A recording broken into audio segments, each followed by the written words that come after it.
Bienvenue à tous pour la conférence de presse de Chronique, film de Michel Franco avec Tim Ross. À tout à l'heure avec Guillaume Niclou, Gérard Depardieu et Isabelle Huppert. Hello, mate. How are you? Good to see you. Right, business.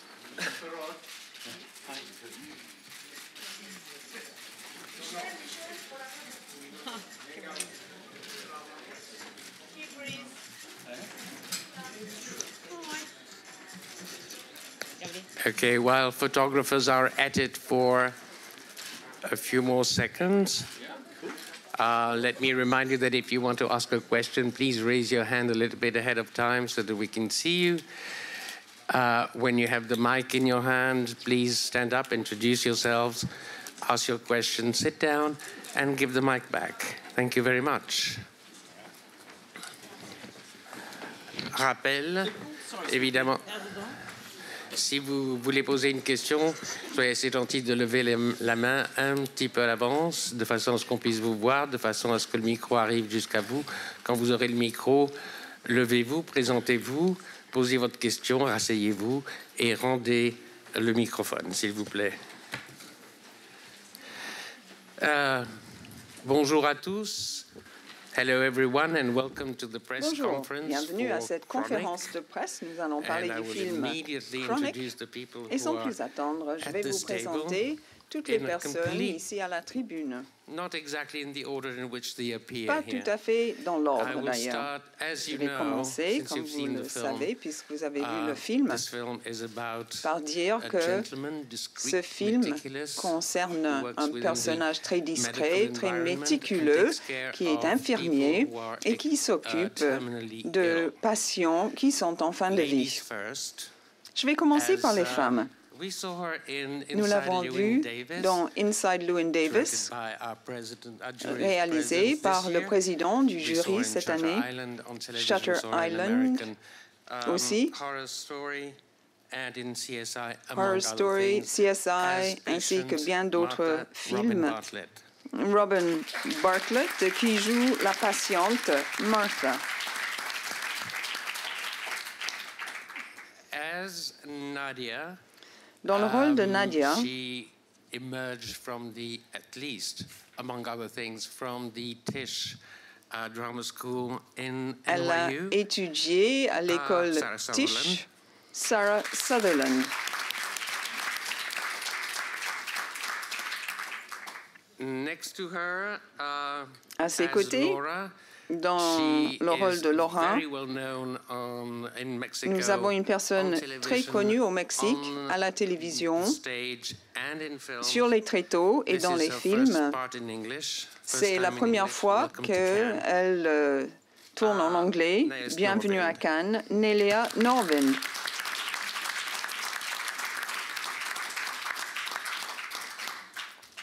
The two gentlemen that sit here as Ensuite, bookends Nous are avons deux personnes à partnered chaque with the man in the extrémité de la table, in les Lucia partenaires films. du They monsieur all au have milieu, many Lucia hats. Films. They wear many hats. Mais ils ont beaucoup de casquettes Sitting next to différentes. me, producer À côté de moi, Moises nous avons Zonana. le producteur Moises Zonana.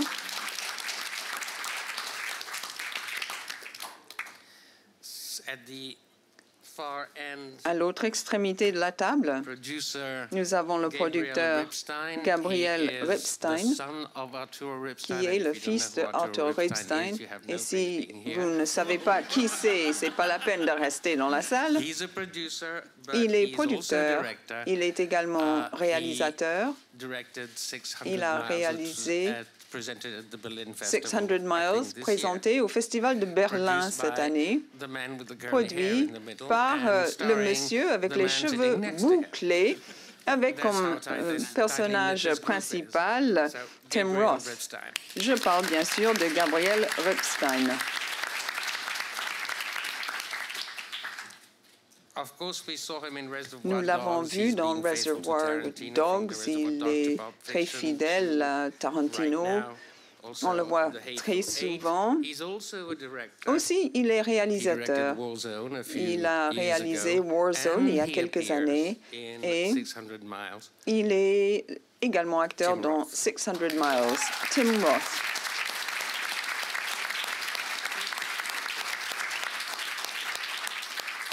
Le monsieur aux cheveux bouclés au milieu de la table connaît très bien Cannes, en fait. En 2009, Daniel et Anna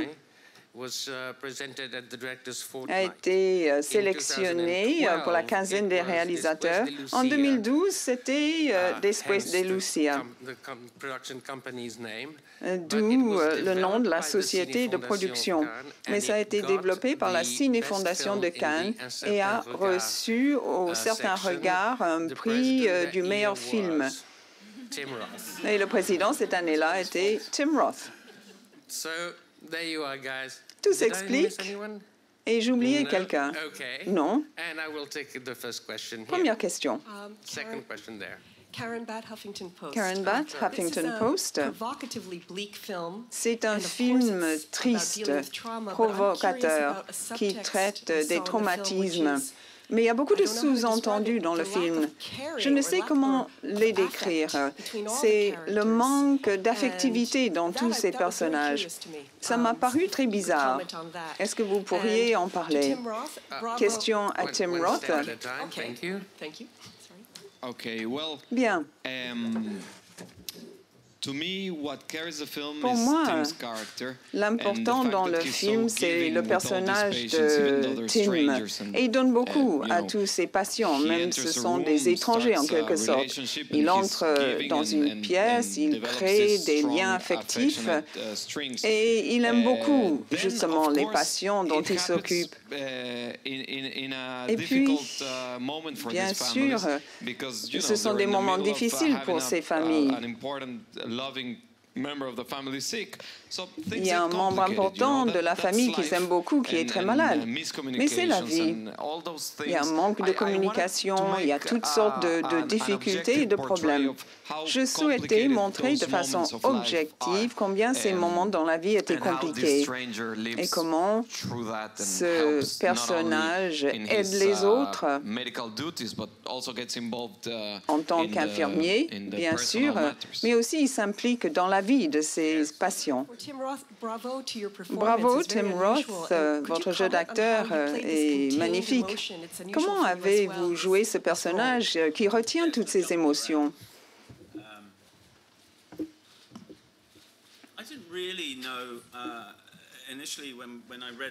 Quand j'ai lu le scénario, on en a discuté. Je ne savais pas trop comment aborder le personnage au début. Et puis, on a travaillé sur la vie des infirmiers, on a étudié la question de la fin de vie, les cliniques qui s'occupent de patients au stade terminal de leur maladie. Et donc, ainsi, j'ai réussi à mieux comprendre le personnage. C'est un film qui est très franc, très simple. Il n'y a pas d'éléments de vanité dans le film. J'étais un peu préoccupée parce que je me disais, moi, je suis au milieu de toutes les scènes. J'avais peur que le vrai sujet du film en pâtisse. Voilà pourquoi donc j'ai souhaité jouer le personnage de la manière la plus simple possible. C'était un homme très doux qui parlait peu. Ça m'a beaucoup perturbé de jouer ce rôle. Dites-le moi si je suis indiscret, Michel Franco, mais si j'ai bien compris ce que j'ai lu dans les notes de production, ce film surgit d'une expérience très personnelle. Vous souhaitez nous en parler? C'est facile à expliquer. C'est très triste, mais ça fait partie de la vie. Ma grand-mère est tombée malade en 2010. Elle est restée alitée pendant plusieurs mois avant de décéder. Et j'ai été très ému et intrigué par l'infirmier qui s'en est occupé. Je dis ému, ce n'était pas un ange, mais je me suis posé la question de savoir comment était la vie de ces infirmiers qui s'occupaient des malades en permanence. Normalement, c'était une infirmière, en fait, et après, j'ai changé et j'ai écrit le rôle pour un infirmier pour qu'il y ait thème. L'histoire est personnelle dans le sens où j'étais très intéressée par Béatrice, l'infirmière, qui s'est occupée de ma grand-mère, mais après le décès de ma grand-mère, elle revenait nous voir. Et je lui avais demandé, ça fait combien d'années que tu fais ça? Elle m'a dit, depuis plus de 20 ans. Elle aimait beaucoup ma grand-mère, donc je lui ai dit, est-ce qu'il y a beaucoup des patients que tu aimais bien qui sont décédés? Elle avait simplement souri en guise de réponse. Et je me suis dit, voilà, je vais en faire un film. Rodrigo Fonseca, Brésil. J'ai deux questions à poser à Michel Franco. Le montage est surprenant. Parlez-nous-en. Ensuite, il y a un personnage puissant qui est absent dans le film. Pourriez-vous nous parler de la mort et de votre conception de la mort? J'essaie d'éviter de penser à la mort.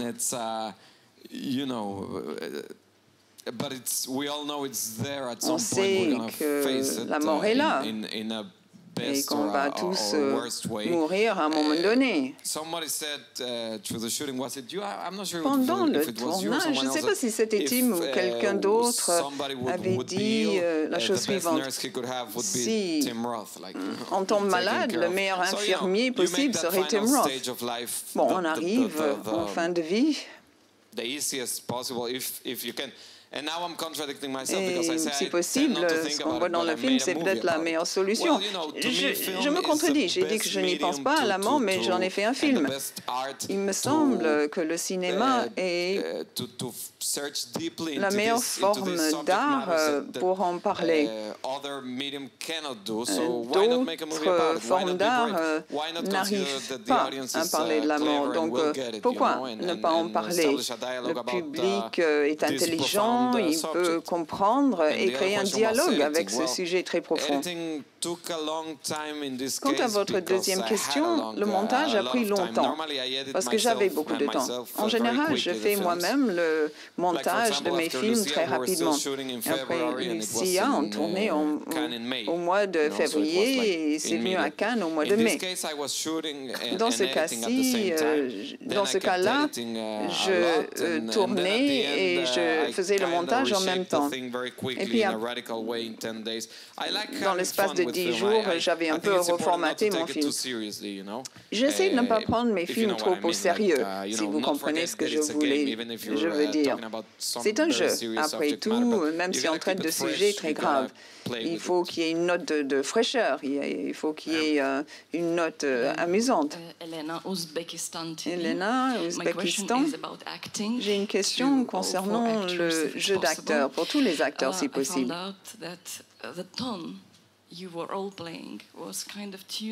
Le ton du film est magnifique, c'est très discret. Vous parlez peu.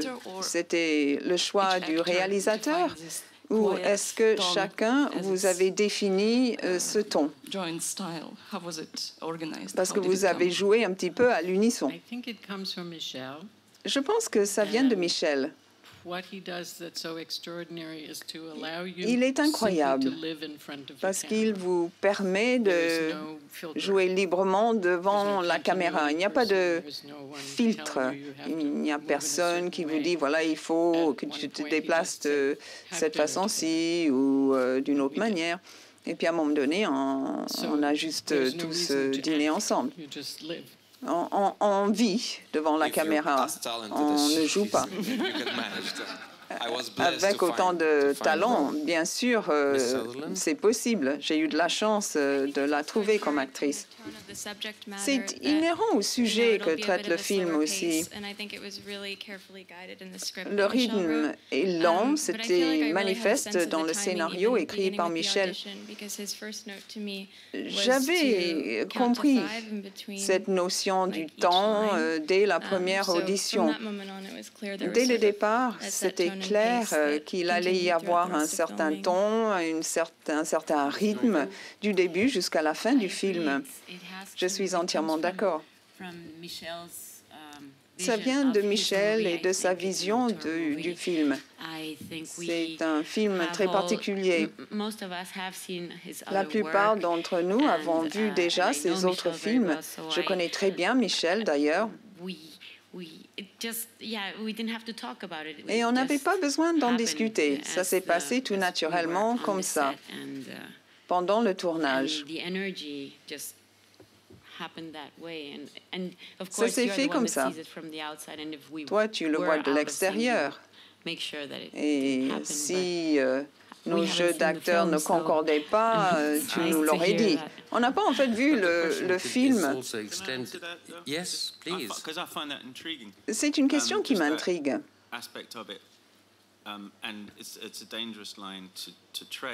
Évidemment, ce n'est pas évident. Le personnage que je joue est à un certain stade de sa vie. Il y a tout un langage implicite qu'il dégage. Et puis, il y a ses expériences passées, ses traumatismes, d'où le ton dans le film.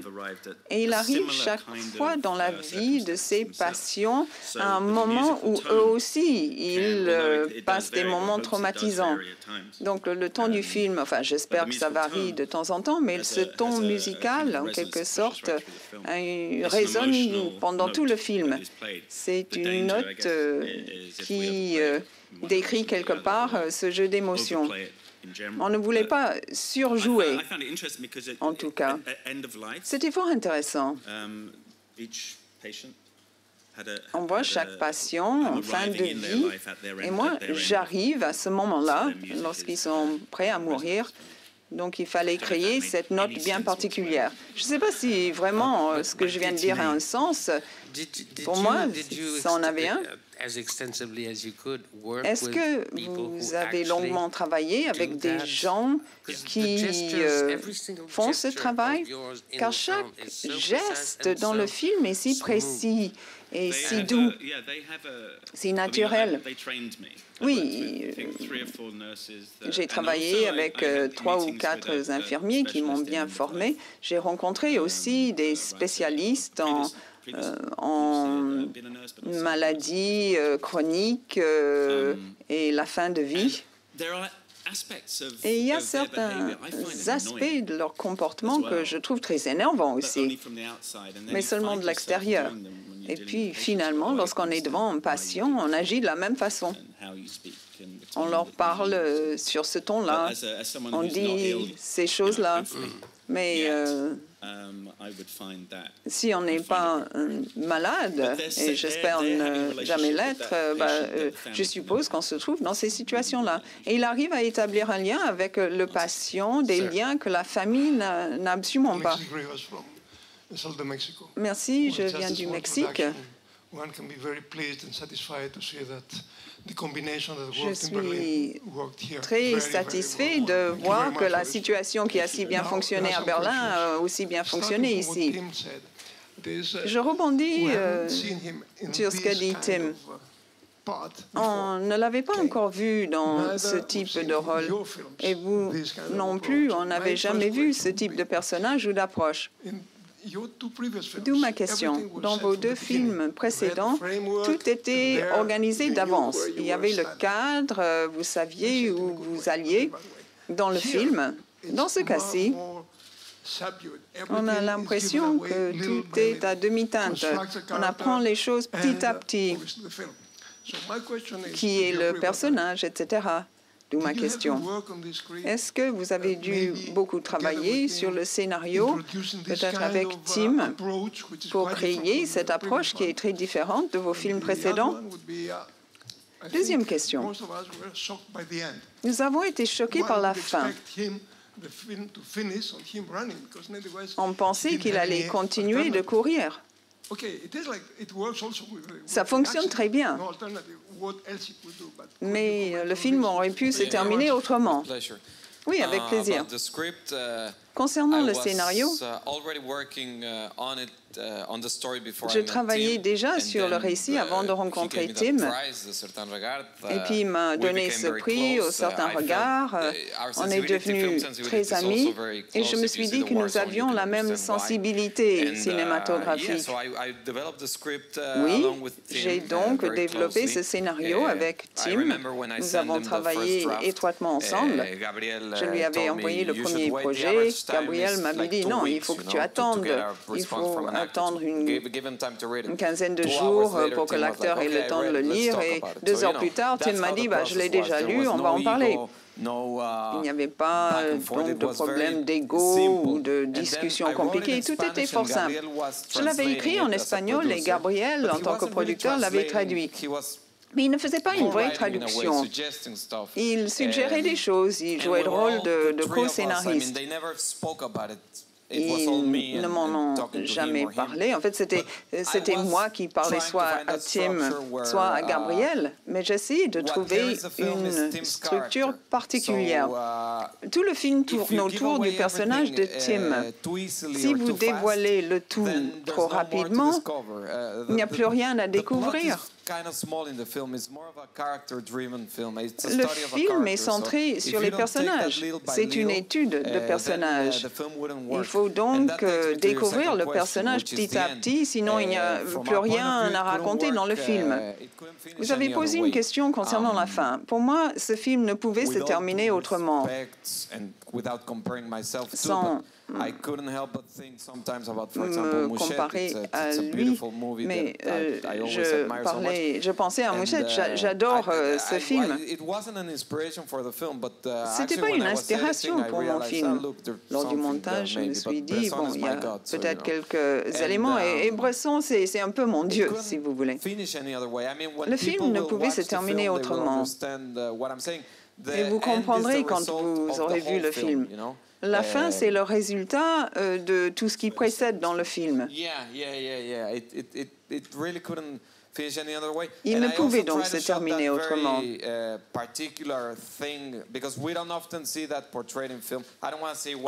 On ne le voit pas souvent dans un film, mais la manière de tourner la fin reflète probablement ce qui se passe dans la vraie vie. Je n'ai pas injecté d'éléments dramatiques incroyables, ça se passe réellement comme ça. So we can hear you, you know.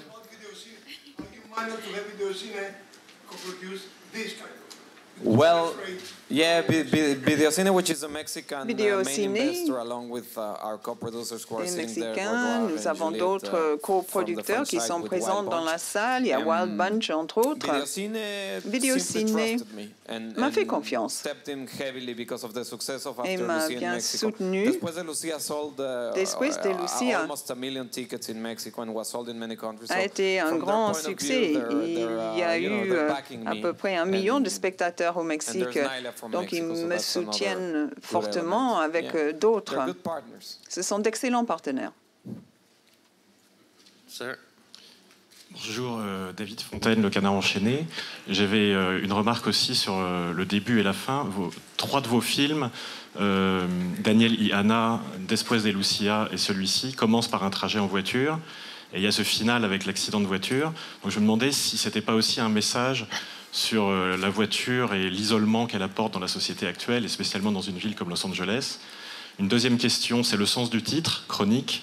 Est-ce que ça a un rapport avec le quotidien, avec le fait que les héros du quotidien sont peut-être plus intéressants que les aventuriers des films d'action, et que c'est là que se passent vraiment les choses?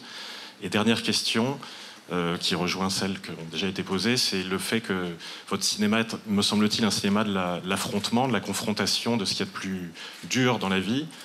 en l'occurrence dans les sociétés occidentales actuelles où c'est un peu tabou, le vieillissement, la maladie, la mort, vous nous mettez vraiment en face de ces choses-là et vous montrez comment, finalement, dans nos sociétés actuelles, on délègue tout ça à des travailleurs de l'ombre pour se débarrasser. Et on voit très bien l'attitude des familles qui ne veulent pas trop en voir et qui même, avec cette, je ne sais pas si c'est inspiré de la réalité, mais la plainte pour harcèlement sexuel, c'est vraiment une façon de se retourner cruellement contre la personne qui, elle, a fait tout le, entre guillemets, sale travail.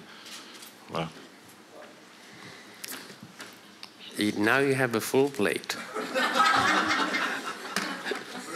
Okay.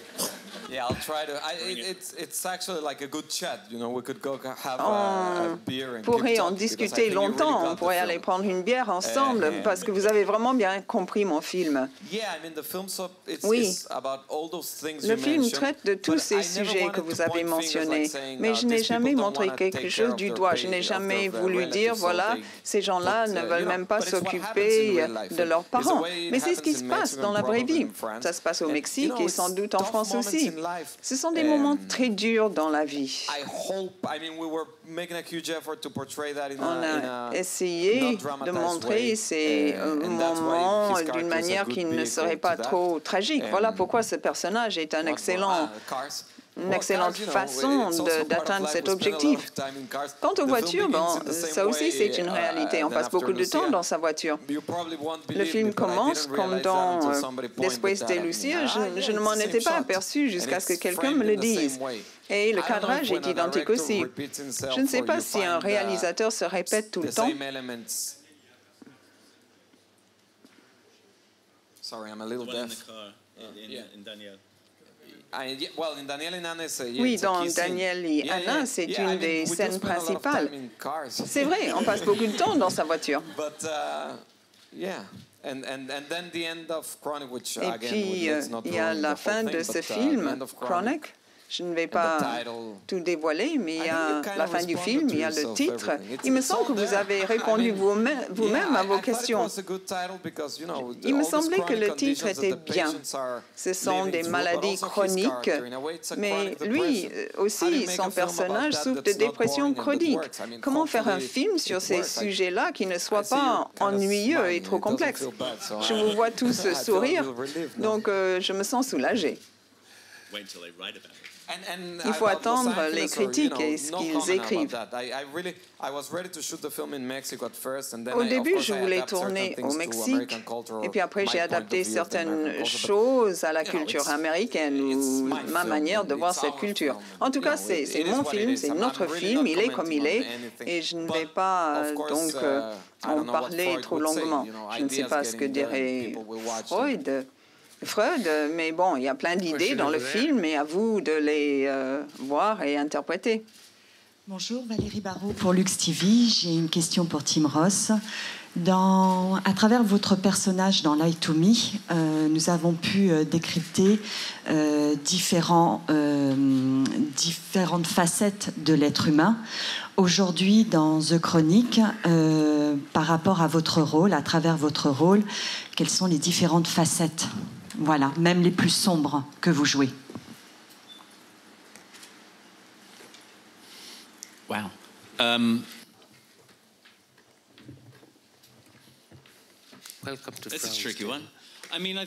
C'est une question difficile.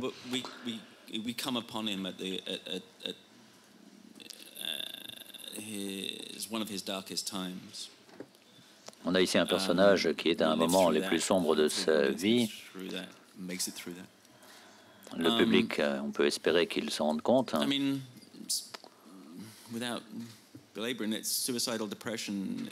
Sans rentrer dans les détails, une sorte de dépression avec tendance suicidaire, c'est assez lourd.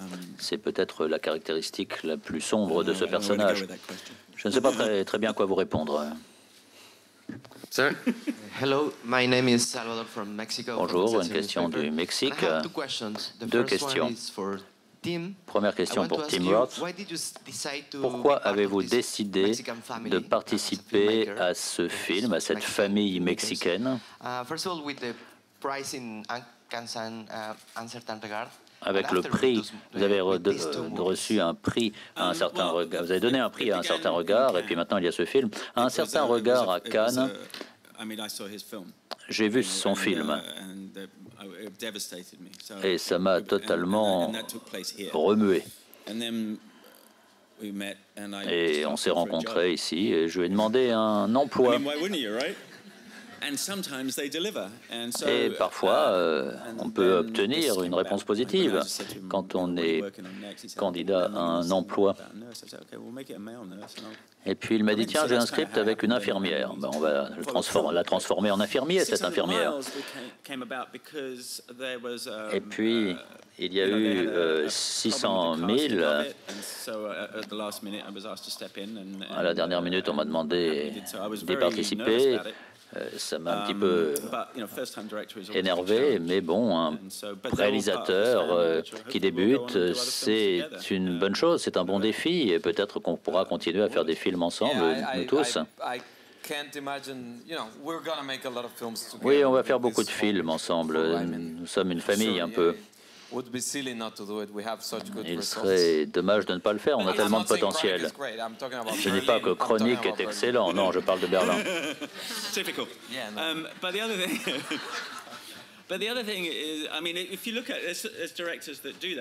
En fait, ce sont des réalisateurs qui peuvent aussi travailler avec d'autres. On est dans une famille, mais on n'est pas obligé de travailler toujours ensemble. On peut aller ailleurs et on se retrouve plus tard, à un moment ou un autre de la vie.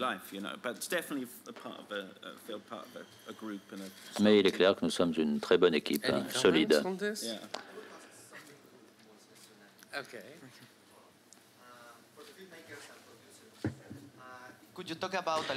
Est-ce que vous pourriez nous parler de ce désir des Mexicains à aller faire des films aux États-Unis? On travaille, on aime ce que l'on fait, et ça nous pousse, ça nous donne de l'élan. Et tourner aux États-Unis était quelque chose de bienvenu. Nous avons suivi une discipline assez stricte, nous avons respecté toutes les habitudes, toutes les règles.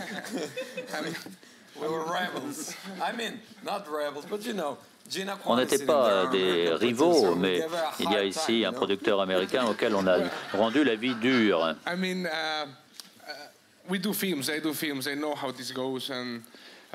On fait tous des films, on sait comment ça fonctionne.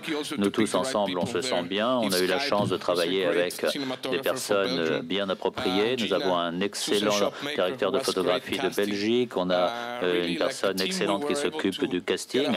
Et on a pu vraiment tous croire à la fois au film et au travail de Michel Franco.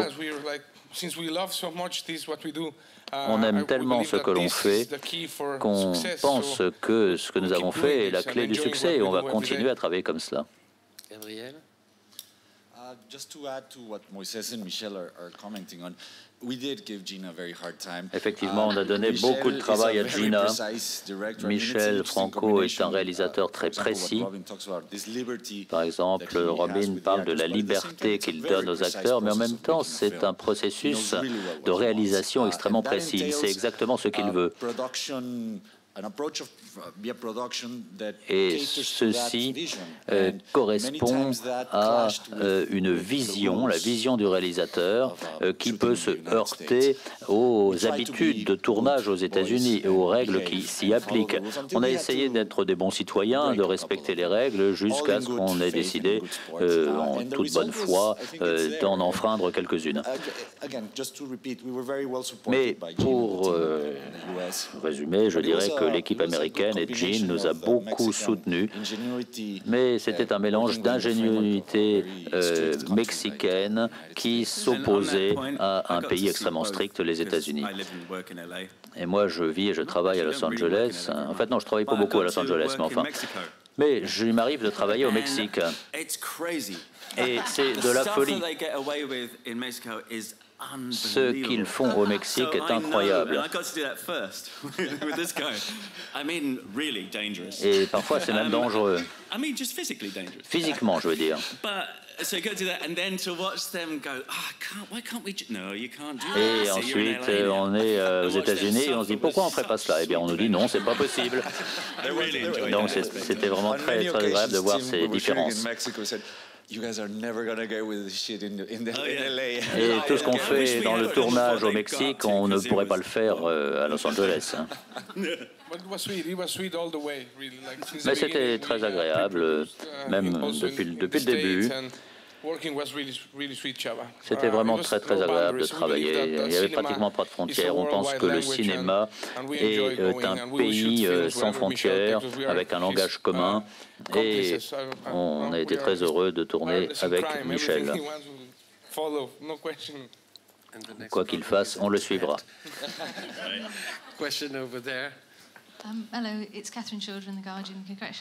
Une question du Guardian.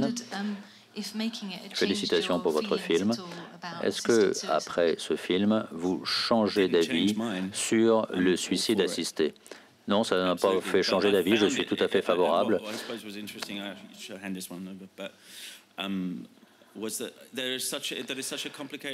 Mais c'est un thème extrêmement complexe dans de nombreux pays, pour de nombreux gouvernements. Est-ce que c'est légalisé en Angleterre? Non. Non. C'est de la folie d'imposer aux gens de souffrir autant. Mais lorsqu'on demande aux gens qui sont aux prises à ces questions, c'est très intéressant. Tim a parlé à toutes ces infirmières et il s'avère que ça a lieu dans les hôpitaux. Il y a un grand débat sur la légalité de l'euthanasie, mais ce sont des choses qui arrivent sans même qu'on en parle. C'est beaucoup plus commun qu'on ne le pense et fréquent.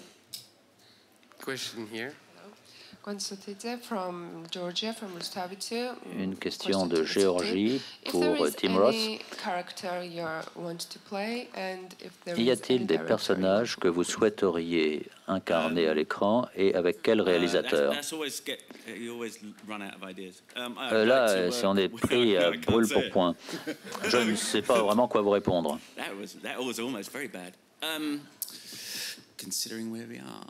Vu où nous sommes, ici à Cannes, je dirais que j'aimerais bien travailler avec...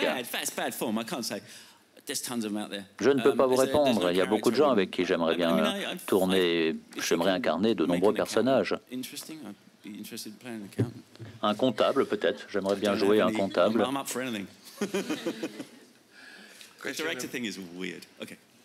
Hello, hi. My name is Arya from Tempo Daily in Jakarta. Une question de Jakarta, Tempo Daily. J'ai une question non pas sur le film lui-même, mais sur la façon dont vous avez soumis ce film au comité de sélection à Cannes. Votre film a fait partie des 2 films qui ont été sélectionnés après l'annonce officielle de la sélection. Pour quelle raison est-ce que votre film a été sélectionné un peu en retard? Je n'en sais rien du tout, j'aimerais bien le savoir, mais ça c'est une question que vous devez poser aux responsables de la sélection à Cannes. Je ne sais pas comment cela fonctionne. Quand avez-vous terminé le film? Non, je l'ai terminé tout à fait dans les délais, mais je travaille encore à quelques changements au niveau du montage. Ça, c'est une question qu'il faut poser au comité de sélection. Je vous remercie.